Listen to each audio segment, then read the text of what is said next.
Bueno, aquí nos plantean, hay un respaldo a las propuestas presentadas en el documento del doctor Uprime y nos plantean adicionales como propuestas elevar la legitimidad democrática de la exclusión de servicios y definir prioridades en el cuidado de la salud y en nuevos modelos de atención, en especial para grupos vulnerables.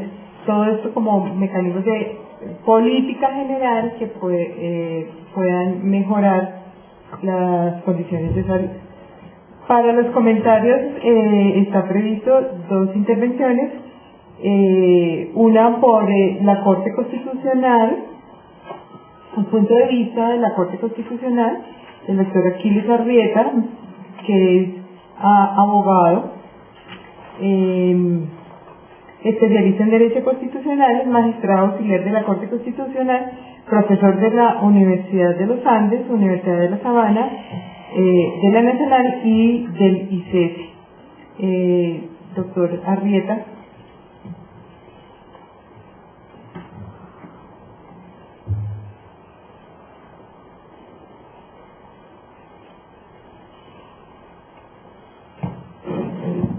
Bueno, muchas gracias por la invitación, muchas gracias por la presencia. Primero debo aclarar que para poder cumplir con lo que se me ha pedido, que es decir el punto de vista de la Corte Constitucional, me veo muy limitado a no poder comentar de manera muy precisa las investigaciones o la presentación en la medida en que la Corte solo tiene un vocero, que es su presidente. Entonces, las opiniones mías no pueden representar a la Corte, tampoco me puedo quitar la investidura. Por lo tanto, lo que trataré de hacer es presentar algunas afirmaciones muy al punto con lo que se ha discutido el día de hoy, con las propuestas que se dan y que ya lo ha dicho la Corte Constitucional a lo largo de su jurisprudencia. Y creo que en ese sentido pueden ser útiles y esclarecedoras y pueden representar de alguna manera el punto de vista de la Corte Constitucional. Bien. El primer comentario que quisiera hacer es el siguiente, y retomando un poco en gran medida la intervención de la magistrada que me precedió. Los jueces constitucionales no tienen ningún interés en estar todo el día interviniendo en asuntos de salud. Son los ciudadanos los que han decidido que sean los jueces, por cuanto han atendido sus reclamos, los que han llevado estos casos una y otra vez. En un inicio, buena parte de la jurisprudencia de jueces inferiores no apoyaba de manera decidida la jurisprudencia de la Corte Constitucional. Posteriormente, sí. Y en un inicio, sobre todo, la lucha y la apertura de este derecho se ha debido a las personas, ciudadanos y familias que han dado esa batalla. Los jueces no deciden de qué hablar, son quienes demandan los que los llevan a hablar del tema. Cuando la Corte Constitucional tomó la decisión de dar una falla estructural sobre el tema, es porque el 30% de su trabajo estaba ocupado en este tema, lo cual no tiene ningún sentido. El 30% de la jurisdicción de tutelas a nivel nacional estaba colapsado en función de la salud. Y los primeros que no desean que eso sea así son los funcionarios judiciales.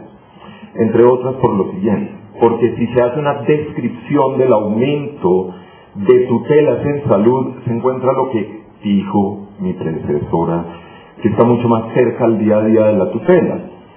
Igual a la Corte llegan todas las acciones de tutela que se presentan en el país.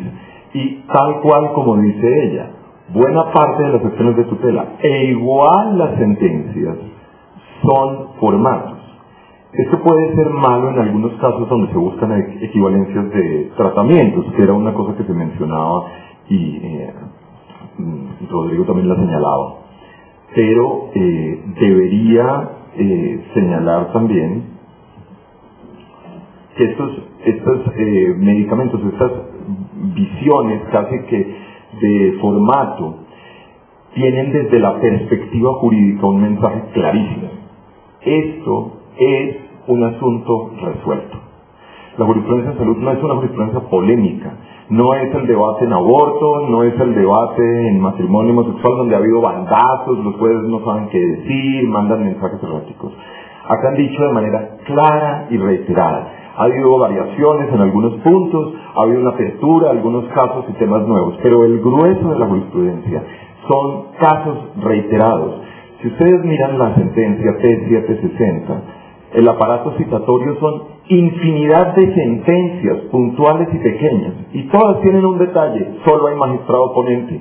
Es decir, no hay ni aclaraciones de voto ni salvamentos de voto. Hay algunas excepcionales, una muy buena del magistrado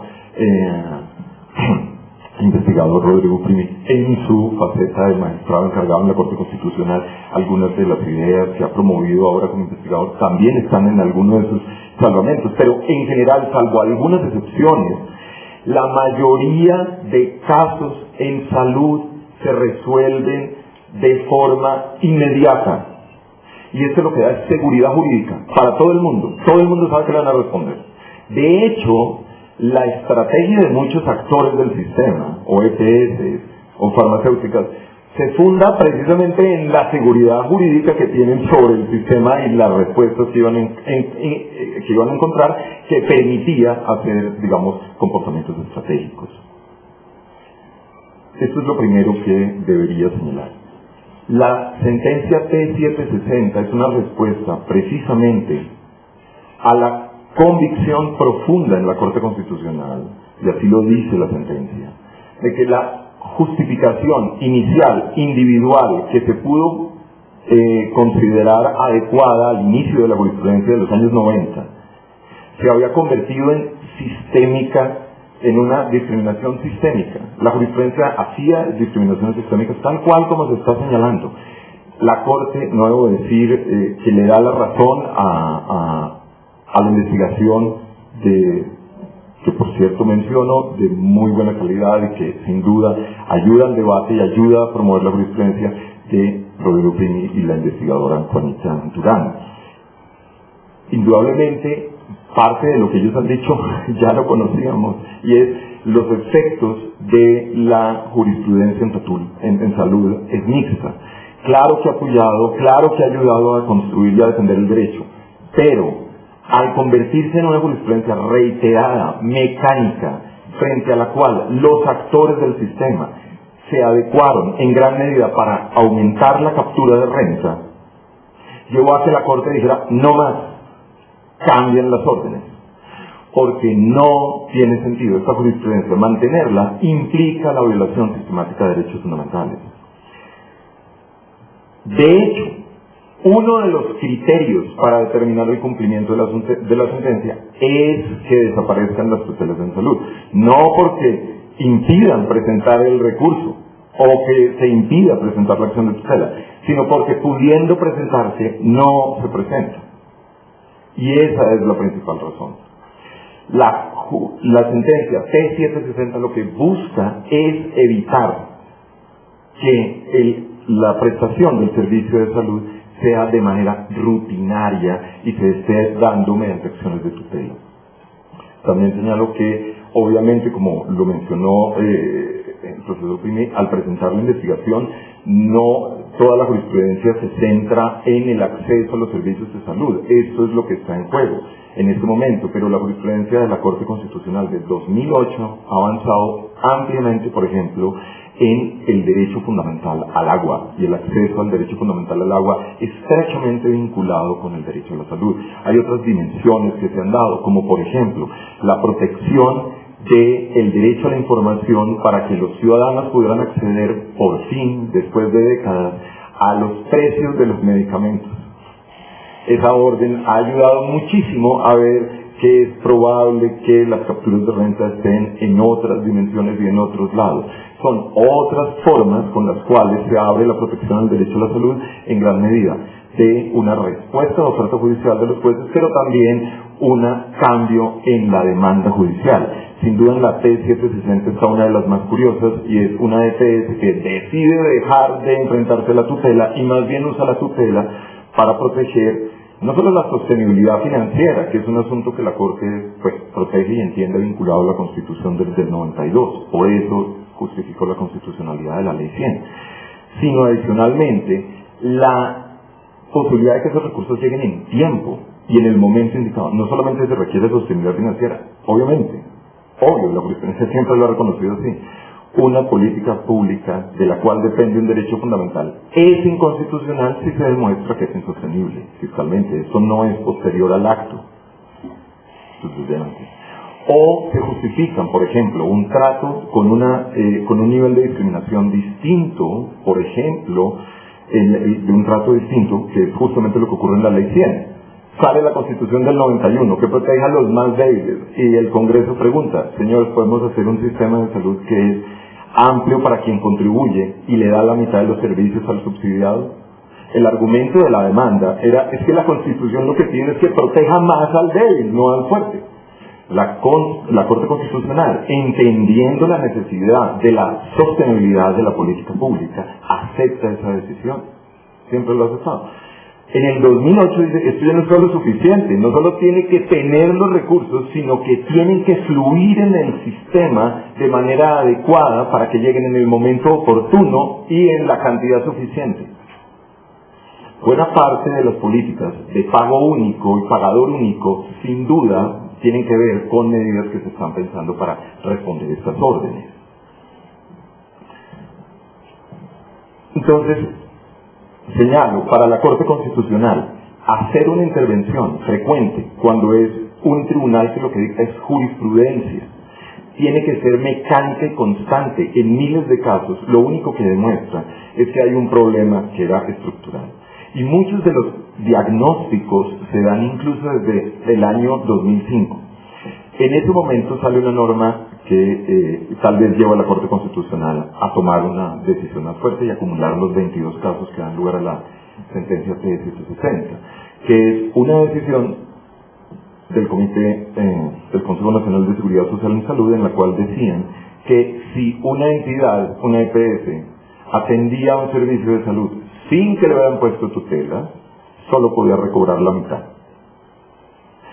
Y que si la entidad negaba la prestación del servicio y eventualmente por tutela se le concedía, entonces le pagaban el 100%. Cuando la Corte Constitucional de este decreto es una de las razones principales para empezar a sancionar muchos casos de tutela, resolverlos puntualmente con medidas cautelares y empezar a construir una decisión global. En ese momento, al mes, a los pocos meses, el Ministerio empezó a hacer acercamientos a la Corte Constitucional para que no se dieran estas órdenes estructurales y, entre otros, también se revocó el acuerdo del Consejo Nacional que propiciaba de manera clara y fragante, impedía que las EPS de buena fe trataran de conceder el derecho a la salud cuando se consideraba. Esto me permite señalar también un punto importante. Hay un costo que no entraba acá y que la Escuela de Salud Pública de la Universidad de Antioquia está elaborando, y es cuánto cuestan los procesos judiciales. Porque acá se ha visto el costo desde varias perspectivas que son relevantes, pero hay una muy importante y es cuánto cuesta hacer una tutela.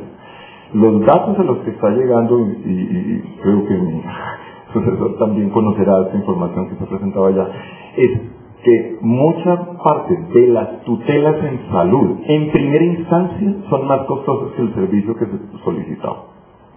Solo primera instancia. Y están haciendo todo el costo. ¿Cuánto cuesta el salario de la magistrada? ¿Cuánto cuesta la luz? ¿Cuánto cuesta todo? Y los datos yo creo que van a ser impresionantes, sobre todo si se sabe que estratégicamente varios sectores promovían que el cumplimiento del derecho se hiciera vía acción de tutela. Entiendo también que una de las razones principales para haber dado estos giros es que los cambios que se habían dado en la jurisprudencia no podían incluir cabalmente, sobre todo a los más necesitados. Hago un pequeño paréntesis, y es, acá la gente se olvida cómo era de discriminatoria la jurisprudencia en los años 90. En los años 90 solo se concedían medicamentos y protección a tratamientos a los del régimen contributivo, no al subsidiado. Para el subsidiado, a veces se nos olvidan estas discusiones hoy en día, solo se daba información, acompañamiento y guía. No se daba el servicio directamente. Quien abre la puerta no fueron los jueces, y siempre que se habla del post-jurisprudencia de la Carta hacer también un asterisco. Todos los medicamentos al régimen subsidiado, no post-subsidiado, los abre el Ministerio en un decreto del año 2000. De hecho, la Corte Constitucional dura tal vez 6 meses negándole a la gente un derecho porque no se había actualizado la regulación.